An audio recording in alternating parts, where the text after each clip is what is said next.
morning guys! Good afternoon, good evening! Sa lahat ng nanonood ng aking channel, welcome back ulit sa aking kusina. Ayun guys, matagal-tagal na din ako hindi nakapag-vlog dahil na mamaya, pag-uusapan natin yan kung ano ang dahilan kung bakit hindi ako nakapag-vlog. Ayun guys, hindi tayo magluluto. Magmumukbang tayo ngayon ng mga fruits kasi, 'di ba, sa panahon ngayon dapat laging fruits ang kinakain. 'Di ba guys? Mamaya pag-usapan natin 'yan habang tayo ay magmumukbang, magkukwentuhan tayo. Ayan, at ito na ang aking imumukbang. Ito yun guys, ito yung ating imukmukbang ngayon. At meron tayong orange. Ayan, meron tayong orange. Meron tayong mansanas. Ayan, malalaki yan guys. At meron tayong mangga. Ayan, maganda yan sa mga may ubot sipon. Ayan, ang importante sa ating katawan. Kaya ayan ang ating imumukbang ngayon.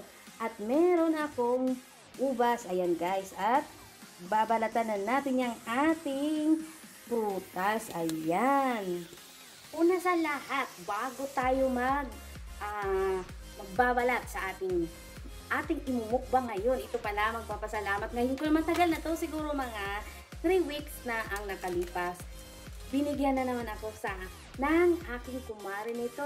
Thank you, Maring Rica. Ayan, ito yun guys, pambalat ng prutas. Kaya, susubukan natin na ito ang ating gagamitin. Ayan guys, at ito pa yung binigay niya sa akin, ang ito, teka.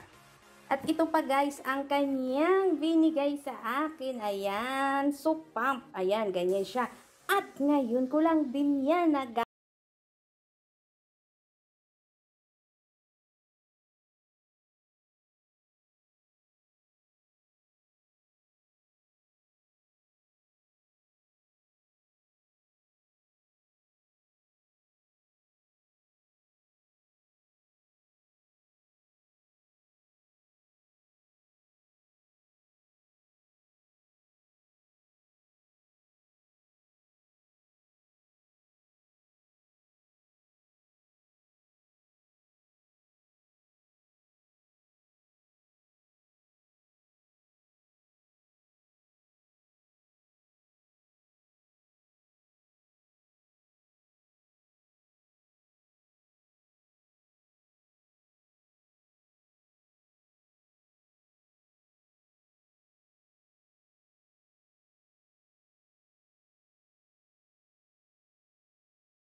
Q. Ayan, ano ba yan? Huwag nyo nang pansinin yan guys kasi medyo maitim. Kasi kunti kasi lang yung asukal ko. Parang sunog oh.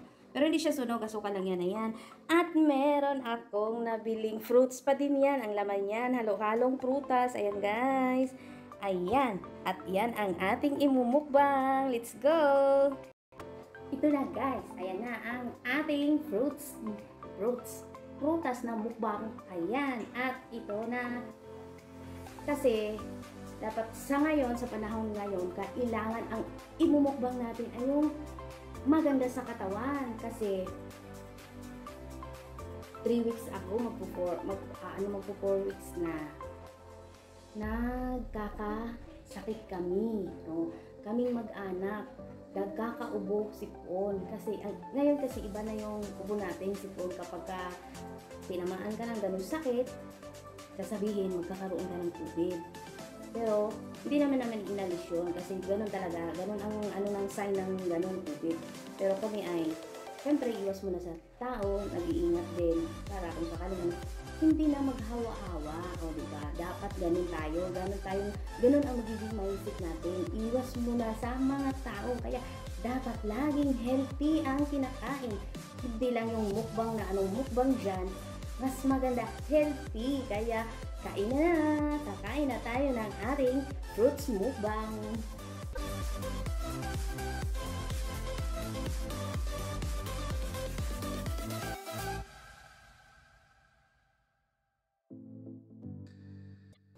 Kadalasan kasi guys, yung mga sakit ngayon, ubot sipon, minsan nilalagnat, o diba? Kaya hindi natin maiiwasan talaga. Kahit anong ingat natin, kahit ano pang ingat natin, talagang tatama. Ewan ko ba, bakit ganun? Kasi kami talagang super ingat namin. Pero talagang, inubot talaga kami, nagkakasakit. Kaya ang lang, pinagpasalamat ko na lang din sa ating may kapal, dahil hindi po kami pinabayaan, at mild lang ang aming mga ubot sipon. Nakuha kaagad doon sa gamot na aming ininom. Kasi, syempre, pagka may ganun ka, may ubot sipon ka kailangan, kasi magpapacheck up ka agad sa doktor. Huwag mo nang paglalain, kasi pagka lumala, doon na yung mahirap. Kaya dapat, sa ngayon kailangan, muna, ang ating kalusugan, yung ating laging inuuna. O diba? Tapos isa pa, hindi naman malayo ako sa amin, sa probinsya namin. Ngayon, ang aking tatay, ang aking papa, nagsasuffer din sa ganong sakit. Kaya lang ang aking lang pinagpasalamat. Thank you Lord, dahil kahit pa paano mild lang yung kanyang sakit na dadala doon sa isolation. Kumbaga, hindi siya kaya lang doon sa isolation.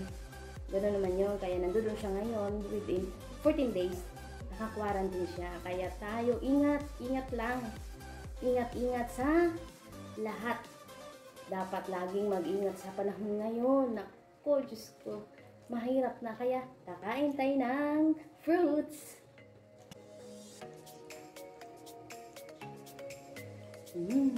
At hihingi daw ang aking anak. Ayan. Mag-hi ka muna sa aking vlog. Hi! O, diba? Oh. Hindi ako napasali. Hindi din siya napasali kasi may ginagawa.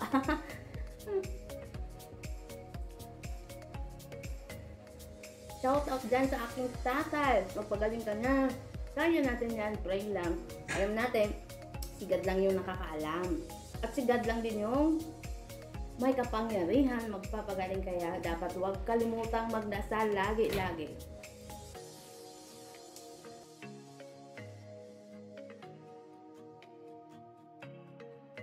Ito yung dapat sa mga para laging healthy, dapat laging kumakain sa isang buong orange sa isang araw, pwede na. Kailangan kasi natin ng vitamin C. Ayan. Ang tamis pa.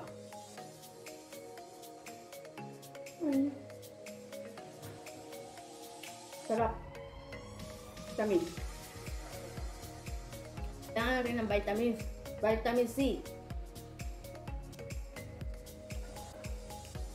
Apple. Sa lahat kasi, gusto ko kasi yung mga maasim. Kaya sa ito. Apple hindi ako gaano mahilig. Pero kailangan natin yan. Kailangan pa din natin to sa ating katawan. Kaya no choice, kainin ang kainin.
Grabe ang asim na nabili kong mangga. Ito yung maganda. Dahil kailangan natin ng vitamin C, dahil maasim yan, maganda. Pero ang pinaka the best talaga, ang pinaka maganda, itong orange. Oo, yan, ang pinaka, yung, sabi nga nila, sabi nung nabasa ko, ang isang buong orange, equivalent daw yun ng isang araw mo. Kumbaga, kung iinom ka ng isang vitamin C, isang buong orange, yung vitamin C na ano, yung ascorbic, isang buong orange, equivalent daw nun. O, diba? Hindi, kakain ka na lang ng ganito. Ito pa ay fresh, tapos ano pa to, puro. Diba? Di, ito na lang. Diba? Kayang ubusin, madami. Nabusog na ako. Dalawang pisngi na ubus ko. At ito pa, ayan ang alahati. Tapusin ko na yung aking vlog. Ayan, at hindi ko na kasi kaya. Una sa lahat, salamat sa mga palaging nag-aabang at naghihintay sa aking mga ina-upload. Salamat sa inyo mga kamami na hindi kayo nagsasawa sa aking mga vlog. Kahit luto man yan, mukbang man yan, nandiyan kayo sa akin. Laging nanonood. Salamat po sa inyo mga kamami. At sana huwag kayong magsawa sa vlog na ina-upload. Ayan. Sa susunod, hindi ko pa alam kung ano ang aking gagawin. Abangan nyo na lang ako dahil magsisimula na naman tayo at mag-a-upload na naman ako ng mga video. Ayan. Nahinto lang ako ng mga almost 3 weeks. Magpo 4 weeks. Kasi ngayon, nagkasakit kami, nagkakasakit ako, kailangan ko magpagaling. Kaya, hito na ako at babalik na naman tayo sa ating channel, mga kamami. Ayan. At hanggang sa muli kong vlog. Bye-bye!